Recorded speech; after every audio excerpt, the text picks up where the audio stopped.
अस्सलामुअलैकुम नाजरीन, एक नए व्लॉग के साथ आपकी खिदमत में हाजिर हैं। नाजरीन, आज सुप्रीम कोर्ट ऑफ पाकिस्तान में एक इंतहाई अहम समाअत होने जा रही है। Chief justice of Pakistan justice Qazi Faez Isa की सरबराही में 7 रुकनी लार्जर बेंच आज उस ख़त का जायज़ा लेगा जो 6 इस्लामाबाद हाई कोर्ट के फाजिल जजेज़ ने सुप्रीम जुडिशल कौंसिल को लिखा था, जिसके अगेंस्ट एक बड़ी ही कॉन्स्पिरेसी भी उसने जन्म लिया, कंट्रोवर्सी भी आई और जजेस साहिबान को भी निशाना बनाया गया जिन्होंने इतनी हिम्मत का मुजाहरा किया और जो एलिफेंट इन द रूम है उसको एड्रेस किया, जो उनको धमकियां देते हैं उनका नाम खुलकर लिया, अपने ही चीफ जस्टिस के against chargesheet supreme judicial council को भिजवा दी। मगर सुप्रीम कोर्ट ऑफ पाकिस्तान से जिस तरह का अब कह सकते हैं कि एम्पल रिस्पांस एक्सपेक्ट किया जा रहा था, सुप्रीम कोर्ट ऑफ पाकिस्तान वो ना दे सकी। एक मामला जो है, जो इल्ज़ाम एग्जेक्टिव के ऊपर थे, मामला दोबारा एग्जेक्टिव को ही भेज दिया गया। इवेंचुअली यू टर्न भी कहा जा रहा है कि लेना पड़ गया मजबूरन, जैसे तैसे भी। अब कम से कम ये है कि जुडिशल साइड पर जो पहले दिन फैसला होना चाहिए था, अब फैसला हो चुका है। आज सो मोटो जुरिसडिक्शन इन्वोक करने जा रही है supreme court of Pakistan. Attorney general को नोटिस हो चुका है। कमर साहब, क्या आप एक्सपेक्ट कर रहे हैं आज की समाअत से? और जो 7 रुकनी लार्जर बेंच है, क्या आपको लगता है इस बेंच के ऊपर कोई एतराज़ भी उठ सकता है? बहुत शुक्रिया आदिल सरफराज साहब। एतराज़ की बातें काफ़ी टाइम से हो रही हैं। जिस दिन ये बेंच जो है कॉन्स्टिट्यूट हुआ था उस पर यह है कि समझा ये जा रहा है कि ये हम ख्याल बेंच है, क्योंकि कुछ अक्सरियती जजेस ऐसे हैं जो अक्सर समझे जाते हैं कि काजी साहब के करीब तरीन या काजी साहब के ग्रुप के लोग हैं। और हम ख्याल बेंच, जो पहले बंदयाल साहब के में बड़ा जिक्र होता था कि हम ख्याल बेंच बनाया जाता है, वो कुछ सिलसिला चीफ़ जस्टिस काजी फ़ाइज़ ईसा साहब की चीफ़ जस्टिस बनने के बाद भी हमें देखने में आया और वो इस 7 रुकनी बेंच में भी आया। लेकिन इसमें थोड़ा सा एज इसलिए उनको मिल जाता है कि अवेलेबल जजेस ही 7 है, तो बाकी जजेस जो कि सुप्रीम कोर्ट में मौजूद नहीं है, अपनी अपनी रजिस्ट्री में बैठकर काम कर रहे हैं जहाँ जहाँ वो अपने इलाकों में अच्छा, तो इस वजह से एक और रीज़न भी दी जाती है इसमें कि ये जो अब एक तावील पेश की जा रही है, दस्तयाब जजेस थे। बहुत से लोग ये भी कहते हैं कि अगर ये फ़ैसला बर वक्त कर लिया जाता, यानी जिस रोज़ ये ख़त आया था उससे अगले रोज़ फुल कोर्ट बुलाई गई, आपने 2 दिन उसमें सर्व कर लिए, चले अच्छा है, आपको इंतज़ामी सतह पर भी चीज़ों को देखना है। आप अगर इंक्वायरी कमीशन की तरफ ना जाते, आप अगर गेंद पार्लिमान की तरफ ना फेंकते और मामला जुडिशल साइड पर देखने की बात करते, तो उस वक्त सुप्रीम कोर्ट में तमाम जजेस मौजूद थे। जस्टिस मुनीब अख्तर भी मौजूद थे, जस्टिस आयशा मलिक भी मौजूद थी और वहाँ पर वो जो फुल कोर्ट इजलास में बैठे तमाम जजेस थे, अगर वही उठकर ओपन कोर्ट में बैठ जाते तो एक स्ट्रॉन्ग मैसेज जाता और ये कॉन्स्पिरेसी, ये जो कंट्रोवर्सी है, ये भी जन्म ना लेती। और यहाँ पर बहुत से लोग कह रहे हैं कि शायद इरादा भी ये था कि उन जजेस साहिबान को अवॉइड करना है, मगर मैं ये नहीं समझता। शायद इन देयर ओन विजडम उन्होंने समझा हो कि पहले हमें इंतज़ामी साइड पर यह फ़ैसला करना चाहिए। उन्होंने इंतज़ामी साइड पर एक फ़ैसला किया जो उन्हें आप कह सकते हैं कि उसको वापस लेना पड़ा बैकलैश के बायस, क्योंकि जो बैकलैश हुआ है सर, वो मामूली नहीं हुआ। नहीं, ये सिर्फ सहाफ़ियों ने नहीं किया, उनकी अपनी जो लीगल फ्रेटर्निटी है, और लीगल फ्रेटर्निटी भी वो जिन्होंने जस्टिस काजी फ़ाइज़ ईसा के अगेंस्ट जब सुप्रीम जुडिशल काउंसिल में रेफरेंस आया था, जस्टिस काजी फ़ाइज़ ईसा का साथ दिया था। तो अब यहाँ पर आकर चीफ जस्टिस को ये शायद एन मौके पर रियलाइज़ हुआ, क्योंकि दूसरी जानिब जस्टिस अतर मिनल्ला भी हैं जो कि उनका एक स्टांस हमें ऑलरेडी मालूम है कि वो क्या मतमे नज़र रखते हैं, तो उनका क्या स्टांस होगा और क्या उन्होंने फुल कोर्ट में बात की।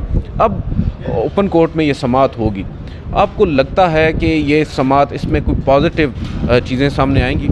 देखिए, मुझे बहुत उम्मीद है, क्योंकि जजेस से ये उम्मीद ज़रूर लगाई जा रही है कि ये अब उनके अपने इंसाफ, अपनी अदलिया, अपनी रिस्पेक्ट का मामला है, अपनी इज़्ज़त का मामला है। और देखिए, इंसान बहुत सारी गलतियाँ करता है, बहुत सारी चीज़ें करता है, लेकिन जब उसके ऊपर अपने ऊपर बात आ जाती है, अपने प्रोफेशन पे बात आ जाती है, अपनी कम्युनिटी की बात आ जाती है, तो वो बहुत उस मामले में सेंसिटिव होता है। और ये भी अदील साहब, आप बहुत सीनियर हैं, आप जानते होंगे कि ये सिर्फ इन जजेस के साथ नहीं हो रहा, ये पूरे पाकिस्तान भर में बहुत सारे जजेस के साथ ये मसला हो सकता है।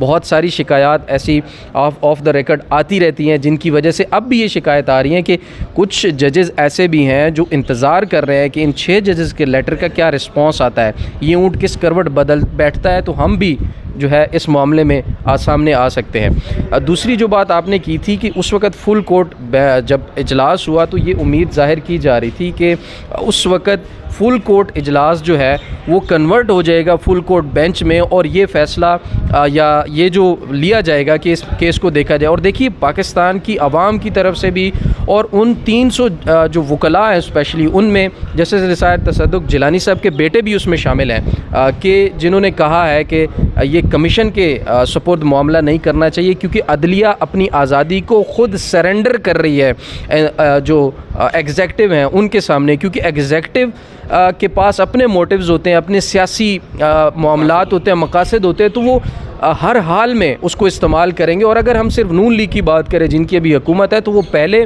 जजेस को इस तरह के बहुत सारी चीज़ों में इस्तेमाल कर चुके हैं। शहबाज शरीफ साहब की कॉल्स भी मौजूद है जिसमें वो जजेस को डायरेक्शन दे रहे हैं, जजेस फिर उसके ऊपर अमल पैरा भी होते हैं, यानी कि वो उनकी अपना एक मुका की सियासत का एक पूरा लंबा बाब है।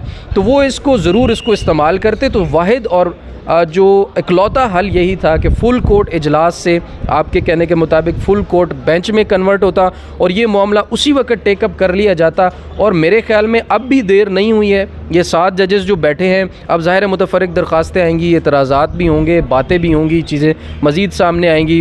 हामिद ख़ान साहब की लाहौर से दरख्वास्त आ चुकी है, बैरिस्टर एतज़ाज़ अहसन की कल जो है दरख्वास्त दायर की जा चुकी है। अब ये दोनों बड़े सीनियर रहनुमा हैं और वो 300 वकला में से भी डेफिनेटली बहुत सारी मुतफ़र्रिक़ दरख्वास्तें लोग लेकर आएंगे।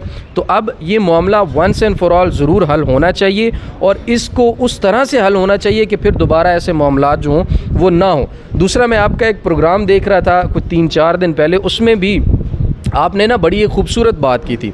आपने कहा था कि ये जो 6 जजेस ने ख़त लिखा है ये चीफ़ जस्टिस आमिर फ़ारूक के ख़िलाफ़ मुकम्मल रेफरेंस है, ये मामला इस तरफ जाना चाहिए क्योंकि पिछले 10-11 माह से ये लोग बार बार बोल रहे हैं, वीडियोस दिखा रहे हैं, सबूत दे रहे हैं, ख़तूत लिख रहे हैं। बंदयाल साहब से मुलाकात, चीफ़ जस्टिस काजी फ़ायज़ ईसा से उस वक़्त मुलाकात इनकी, फिर अभी जो इनका डिनर हुआ, जो इफ्तार डिनर था जिस दिन ख़त 26 मार्च को सुप्रीम कोर्ट में पहुँचता है, उस दिन की मुलाकात और बातें, जो सारा कुछ बाहर आया है। मेरे ख़्याल में सर ये पाकिस्तान की अदलिया का 9/11 है, ये सिर्फ कुछ छोटा मोटा धमाका नहीं है, ये 9/11 है। और इसको जैसे 9/11 को लिया गया था एक साने के तौर पर लिया जाना चाहिए और वंस एंड फॉर ऑल इसका सलूशन ज़रूर निकालना चाहिए। और ये ज़िम्मेदारी अदलिया पर ही थी और आइंदा भी अदलिया पर ही रहेगी, ये किसी कमीशन का काम नहीं है। बिल्कुल आपकी बात दुरुस्त है, ये कोई मामूली बात नहीं है। एक एक्सप्लोसिव किस्म का ये लेटर था जो बड़ा ही अनप्रेसिडेंटेड था, अनएक्सपेक्टेड तो था ही।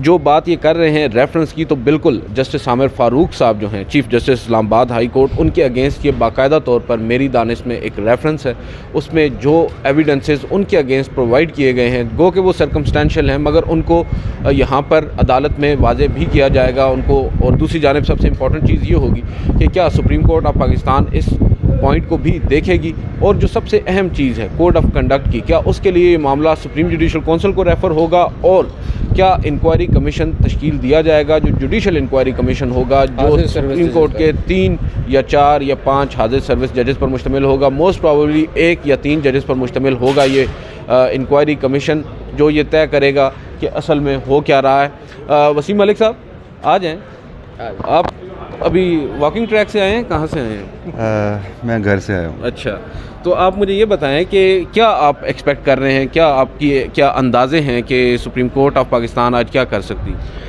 देखिए, दिन तो बहुत अहम है, बल्कि अगर यूँ कहिए कि पाकिस्तान की अदालती तारीख़ का सबसे अहम मज़कूर नोटिस है मेरे नज़र में। और फिर कल के कुछ इवेंट्स जो हुए हैं इस्लामाबाद हाई कोर्ट में, अच्छा उस पर भी बात करते हैं। बिल्कुल, तो उसको लेकर आज की समाअत मज़ीद अहमियत अख्तियार कर गई है। तो मेरी नज़र में जो मैंने देखना है जो कि आज पहले हमने देखा आदिल साहब के बेंच था, फुल कोर्ट था, जजेस क्या राय रखते थे ये हमारे पास सोर्सेज से ख़बरें आ रही थी, मामला जुडिशल साइड पे हो, एग्जेक्टिव साइड पे हो। लेकिन आज सुप्रीम कोर्ट ऑफ पाकिस्तान के ये 7 जजेस, एटलीस्ट पहली समाअत है, आपको भी पता है बड़ी प्रिलिमिनरी सी समाअत होती है इसमें, लेकिन आज पहली समाअत में इस बात का तयन हो जाएगा कि ये 7 के 7 जजेस और इनमें से कौन कौन सा जज क्या सोच रहा है, कौन कौन सा जज इस मामले को लेकर आगे क्या। अच्छा, ये बात कल भी एक जगह पे हो रही थी, मैं कह रहा था कि अभी हमें ये अंदाज़ा नहीं लगाना चाहिए कि 5-1 से आएगा, 5-2 से आएगा, 6-1 से आएगा या 3-4 से आएगा, क्योंकि ये वो मामला नहीं है जिसको आप पॉलिटिकल कह सकते हैं, ये वो मामला नहीं है जहाँ पर टोटल लीगल बात होगी। ये जजेस के अपने घर का मामला है और ये बड़ा अनप्रेसिडेंटेड है, जैसा कि पहले मैंने कहा, और पहले ऐसा कभी नहीं हुआ। अब जजेस साहिबान ने अपने ही जजेस साहिबान को एक तरह से उनको कटघरे में खड़ा करना है, उनसे पूछना है और उनके इल्ज़ामात के ऊपर जो इंतज़ामिया है उसको बुलाना है। क्या वो खुफिया इदारों के सरबराह को बुलाएंगे, उन लोगों को बुलाएंगे जिनका नाम लिया जा रहा है? तो ये बहुत सारी बातें हैं, इंतज़ार आज की समाअत का होगा। मुझे क्विकली ये बता दीजिएगा, जो कल की एक डेवलपमेंट हुई है बड़ी अफसोसनाक हुई है। एक बड़ा ही ख़तरनाक किस्म का जो मटेरियल है, जो सब्सटेंस है, वो भेजा गया 8 जजेस साहिबान को इस्लामाबाद हाई कोर्ट की। उससे जो मुझे मालूम पड़ा है कि एक शख्स जिसने उसको खोला था उसको तकलीफ़ भी काफ़ी हुई है, वो थोड़ा सा बताइएगा। अच्छा देखिए, अब ख़त से जो दो चीज़ें निकली, एक तो वो एंथ्राक्स पाउडर है और दूसरा वो जो स्कल सैम्बल है। अगर आप इन दोनों को देखें तो ये इंडिकेशन है डेथ की। ये बड़ा खौफनाक मामला है। और एंथ्राक्स मटेरियल का मैं आपको बताऊं, ये शायद दुनिया की तारीख में पहली मरतबा इस्तेमाल हुआ था 9/11 के बाद। और 9/11 के बाद अमरीकी सैनिटर्स को इसी तरह खतूत में डाल के ये भेजा गया था, जिसमें पाकिस्तान के अंदर सर, पाकिस्तान में अमेरिकन एम्बेसी को यहाँ पर ये मौसूल हुआ था और इसी तरह मुख्तलिफ जो पाकिस्तान के अहम इदारे हैं वहाँ पर भी लोगों को ये खतूत इसी तरह मौसूल हुए थे 2001 में। और सबसे अहम तरीन बात ये है कि ये जो एंथ्राक्स पाउडर है ये पाकिस्तान में कौन रख सकता है, ये किसके पास हो सकता है, पहली बात। अच्छा, दूसरी बात ये है कि चलें, ये तो जो है जैसे मैंने आपको बताया, ये इससे आपको जो इंडिकेशन मिलती है वो डेथ की मिलती है, इसके अलावा कुछ नहीं। तो खैर इंतहाई अहम मामला है। बहरहाल कल के रोज़ इसकी टाइमिंग देखना बड़ा अहम है आदिल सरफराज साहब। अगर आम रूटीन में इस तरह के कुछ होता है तो चलें वो इग्नोर किया जा सकता था, लेकिन इस टाइमिंग को लेकर इसे इग्नोर नहीं किया जा सकता। और दूसरी और अहम बात वो ये कि खैर चलें, इस पर तहकीकात होंगी। अभी आपने कहा कि आज की समाअत में क्या उन इदारों को नोटिस होंगे, तो मुझे याद आ गया है 14 और 15 दिसंबर 2023 का कमरा अदालत नंबर 1। शायद उस वक्त चीफ जस्टिस काजी फायज़ी साहब को मालूम नहीं था कि जो सूरत हाल है वो यहाँ तक पहुँच सकती है। उन्होंने अपने कुछ असूल तय किए थे शौकत अजीज़ सदीकी केस में। सबसे पहले शौकत अजीज़ सदीकी साहब से ज़बरदस्ती अपनी ख्वाहिश के मुताबिक उन लोगों को फ़रीक बनवाया। अच्छा, उन लोगों को फ़रीक बनवाया, ब्रिगेडियर रामे को फ़रीक बनवाना चाहते थे, जो दीगर कुछ नाम थे उन्हें फ़रीक बनाना चाहते थे, और जनरल फैज़ हमीद साहब को फ़रीक बनवाना चाहते थे। हामिद खान साहब ने भी एक कदम आगे बढ़ते हुए जनरल रिटायर्ड कमर जावेद बाजवा को भी फ़रीक बना दिया। 14 दिसंबर को कहा कि आप फ़रीक बनाएं, कल 1 मिनट में मैं नोटिस कर दूँगा। जो 15 दिसंबर को फिर 1 मिनट में नोटिस होना था, उनमें फिर एक ऐसा नाम था कि फिर हमने देखा कि वो नोटिस 2.5 घंटे तक लटक गए थे। बहरहाल ये पाकिस्तान की अदालती तारीख का ये पहला वाक़या था कि एक साबिक DG ISI के सरबराह को अदालत नोटिस कर रही थी, जवाब तलबी कर रही थी। और फिर हमने ये भी उस समाअत में देखा, और ये भी मैं आपको इतलात के मुताबिक बता दूँ, उसमें भी चीफ जस्टिस काजी फायज़ी साहब ने, आपको याद होगा कि कहा था कि आपको पता नहीं है 184(3) का दायरा अख्तियार कहाँ तक है, और हम कौम के सामने साथ चलाएँगे, हम इस मामले को अनफोल्ड नहीं रहने देंगे। और फिर जो एक ऐसी शख्सियत जो उस वक्त ब्रिगेडियर थी, उनको नोटिस जारी किया गया था, लेकिन बाद में पता चला, उन्हें रिटायर्ड समझ के नोटिस जारी किया गया था, बाद में पता चला कि वो इस वक्त मेजर जनरल हैं पाकिस्तान के आर्मी में, आर्मी ऑफिसर हैं। और उनकी जानिब से MI ने एक्वायर की थी सर्विसेज ख्वाजा हारिस साहब की, जिन्होंने जनरल फैज़ हमीद और ब्रिगेडियर रामे या जनरल रामे के बिल्कुल ऐसा ही है। तो मैं आपको ये बता दूं कि 15 दिसंबर को ही रात को चीफ जस्टिस काजी फायज़ी साहब ने इलेक्शन वाले केस की समाअत की थी अचानक से। उस दौरान पैगाम आ चुका था कि इस तरफ नहीं आना, इस तरफ बिल्कुल नहीं आना। तो चीफ जस्टिस काजी, मेरी इतलात है, चीफ जस्टिस काजी फायज़ी साहब उसमें चाह कर भी वो काम नहीं कर पाए जो वो करना चाह रहे थे। तो बहरहाल ये प्रेसिडेंट ज़रूर तय हुआ था कि नोटिस जारी किए गए थे, जवाब तलबी की गई थी। मुद्दा अब भी वही है, तब 1 जज था, अब 6 जज हैं। तब वो जज 184(3) में आया था तो आपने फ़रीक बनवाया, अब आप सो मोटो पावर खुद इस्तेमाल करके बेंच भी बना चुके हैं। तो अगर आप उस प्रेसिडेंट पे तय अपने असूल से पीछे हटेंगे तो भी आपके लिए मुश्किल होगी, और अगर आप उसी तय करदा असूल पर चलते हुए, वो माजी की इस्टेब्लिशमेंट थी, इस वक्त मौजूदा इस्टेब्लिशमेंट है, तो आप नोटिस करेंगे तो मेरी नज़र में चीफ जस्टिस काजी फायज़ी साहब के सामने खाई है, पीछे कुआं है। बिल्कुल बड़ा खूबसूरती के साथ डिफ़ाइन किया है वसीम मलिक साहब ने तरीक़ाकार। अब देखना होगा चीफ जस्टिस काजी फायज़ी साहब क्या अपनाएंगे, क्योंकि ये सुनहरी मौका है अदलिया के पास अपना हाउस इन ऑर्डर करने के लिए। मैं पहले दिन से कह रहा हूँ, और गो के थोड़ी सी अटेंशन डेविएट हो गई थी हमारे जजेस साहिबान की। अब अगर मुद्दा ओपन कोर्ट में समाअत के लिए मुकर्रर हो चुका है तो लेट्स होप कुछ अच्छा ही होगा, और अगर अच्छा नहीं होगा तो हम और आप यहीं हैं, फिर बात होगी। आज की इस वीडियो से इतना ही, इजाज़त दीजिए, अल्लाह हाफ़िज़।